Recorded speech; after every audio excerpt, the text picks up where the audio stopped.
చాగంటి కోటేశ్వరరావు గారిని నైతిక విలువలపైన సమాజంలో మార్పు తీసుకొచ్చేదానికి నియమించాలన్న నిర్ణయం తీసుకున్న ముందల గౌరవ ముఖ్యమంత్రి గారు నన్ను పిలుస్తాం జరిగింది. ఆయన నన్ను పిలిచి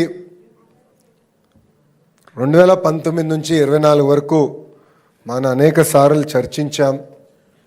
సమాజంలో నైతిక విలువలు తీసుకురావాల్సిన బాధ్యత ఉందని మనందరం 1-10 సార్లు మాట్లాడుకున్నాం. ఏం చేస్తే బాగుంటుందని గౌరవ ముఖ్యమంత్రి గారు నన్ను అడిగారు. నేను అనేక సందర్భాల్లో చెప్పా, గౌరవ ముఖ్యమంత్రి గారిని చూసి లైఫ్ లాంగ్ లెర్నర్ని నేనని.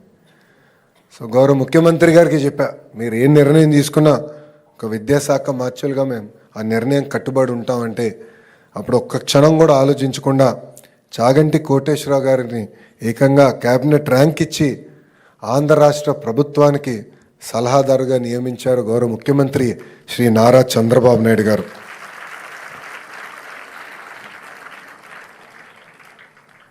ఇది ఒక పవిత్రమైన బాధ్యత. జనరల్గా నేను అనేక మంది వ్యక్తులను చూశాను, అందరూ క్యాబినెట్ ర్యాంక్ హోదా కావాలని కోరుకునేవారు. అలాంటిది చాగంటి గారికి క్యాబినెట్ ర్యాంక్ ఇచ్చినా మమ్మల్ని మొదటిసారి కలిసినప్పుడు కనీసం ఇచ్చిన కాఫీ కూడా ఏం తాగల, ప్రభుత్వం పెడుతున్న వాహనం వాడలా, ఆయన సెల్ ఫోన్ బిల్లు కూడా గురువుగారే ఈరోజు కడతాం జరుగుతుంది.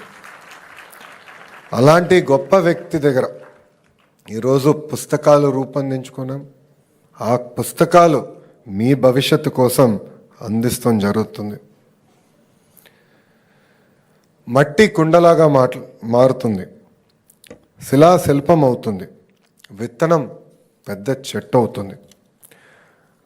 బడిలో పిల్లలకి చదువు ఆటలతో పాటు నైతిక విలువలు అందిస్తేనే సమాజంలో ఏ మార్పు మనం ఆశిస్తున్నామో ఆ మార్పు మనం సాధించగలుగుతాం.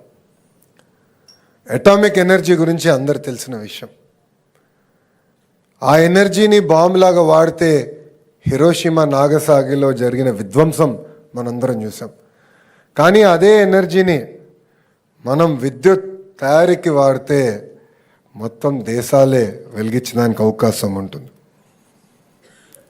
అలానే పిల్లల్ని కూడా సరైన మార్గంలో పెట్టాల్సిన బాధ్యత ఇక్కడున్న ఉపాధ్యాయులందరిపైన కూడా ఉన్నాయి.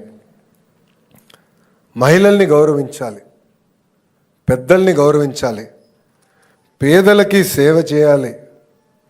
కులం, మతం, ప్రాంతం అన్న పదం మా ఇంట్లో రాకుండా చేశారు నా తల్లి భువనేశ్వరమ్మ. ఆమె ఎప్పుడు కష్టపడాలి, నీ వంతు ప్రజలకి సేవ చేయి అని నాకు చెప్తూ వచ్చారు. ఈ కార్యక్రమానికి వచ్చే ముందల నేను కూడా మా మిత్రులతో ప్రజాప్రతినిధులతో మాట్లాడుతూ వచ్చాం. ప్రభుత్వం చేయాల్సింది మేము చేస్తాం, పుస్తకాలు రూపొందిస్తాం, చాగంటి గారు లాంటి గొప్ప వ్యక్తులతో ప్రవచనాలు వచ్చే విధంగా చేస్తాం. కానీ అది సరిపోదు. మార్పు అనేది మన ఇంట్లో మొదలవ్వాలి. తల్లిగా, తండ్రిగా మన పైన ఉన్న అతి పెద్ద బాధ్యత ఇది. తెలుగు భాషలో కొన్ని వాడక పదాలు ఉంటాయి. గాజులు తొడుకున్నావా, చీర కట్టుకున్నావా, అమ్మాయిలాగా ఏడవద్దు. ఇది ఎప్పుడు వాడినా నాకు చాలా బాధ కలుగుతుంది. అందుకే ఇక్కడున్న మహిళలందరూ చెప్తున్నా, మా చెల్లెమ్మలందరూ చెప్తున్నా, ఎవరన్నా ఇంట్లో కానీ ఇది వాడితే లోకేష్ అన్న చెప్పాడు ఇది వాడద్దు, వాడితే లోకేష్ అన్నే నేను పిలుస్తానని చెప్పాల్సిన బాధ్యత ఉంది. సమాజం ఎప్పుడు బాగుపడుతుందంటే మనం మహిళల్ని గౌరవించినప్పుడే బాగుపడుతుంది. అందుకే సినిమాల్లో, వెబ్ సిరీస్లో కూడా మహిళల్ని కించపరిచే విధంగా వ్యాఖ్యలు ఉండకూడదని నేను ఇప్పటికీ మన గౌరవ ఉప ముఖ్యమంత్రి గారితో చర్చించా, గౌరవ ముఖ్యమంత్రి గారితో కూడా నేను చర్చిస్తాం జరిగింది. దీన్ని మేము ముందరికి తీసుకెళ్తాం. ఇంతేకాదు, నేను మంత్రి అయినప్పుడు ప్రాథమిక పాఠశాలలు ఇస్తున్న పుస్తకాలను నేను చూశాను. దాంట్లో ఇంటి పనులు చేస్తున్న ఫోటోలు చూశాను, అన్నీ ఆడవాళ్ళు చేసే ఫోటోలే వచ్చినాయి. నేను అది 50-50 చేయమని అధికారులకు ఆదేశించాను. అది మొన్న మీకు వచ్చిన పుస్తకాల్లో ఆ మార్పు తీసుకొచ్చాం. ఇది నేను ఎందుకు చేశానంటే, నేను బలంగా నమ్మేది ఇంటి పనులు కూడా ఆడమగ ఇద్దరు సమానంగా చేయాల్సిన బాధ్యత ఉంది. నేను అమెరికాలో MBA చేసినప్పుడు ఫస్ట్ ఇయర్ అయిన తర్వాత నాకు పెళ్ళయింది. చిన్న వయసులో బ్రహ్మణికి నాకు పెళ్ళయింది. అప్పుడు పనులు మేము ఇద్దరం 50-50 చేసుకున్నాను. ఒకసారి ఆమె లాండ్రీ చేస్తే ఇంకొకసారి నేను చేశాను. మాకు ఎలాంటి ఫీలింగ్ లేదు. అందుకే ఆ మార్పు సమాజంలో రావాలని మేము బలంగా నమ్మాం.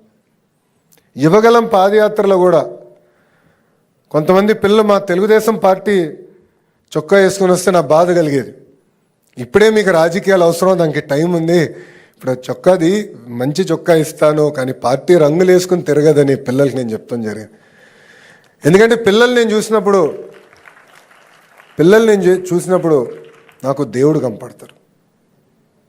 అన్కండిషనల్ లవ్ ఇస్తారు మనకి. ఆ పిల్లల్ని చూసుకోవాల్సిన బాధ్యత మనందరిపైన ఉంటుంది.